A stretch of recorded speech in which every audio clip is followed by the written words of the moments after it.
আসামের ডিমা হাসাওয়াতে বৃষ্টির প্রকোপ, হাফলং শিলচর সড়কের কিছু অংশে ভেসে গেছে। লোকজনকে ঘরে থাকার আহ্বান জানানো হয়েছে।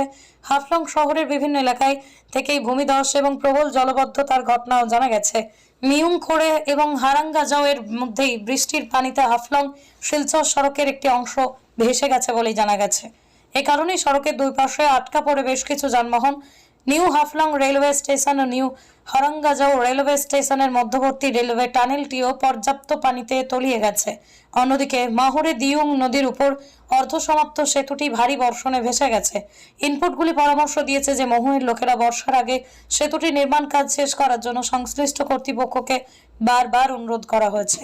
ডিমা হাসাও ডিডিএমও একটি টোল ফ্রি নম্বর জারি করেছে 0367310077। বৃষ্টি সম্পর্কিত যে কোনো ঘটনা সম্পর্কে জানাতে 4টি হেল্পলাইন নম্বরও চালু করা হয়েছে। বিস্তারিত এখানে।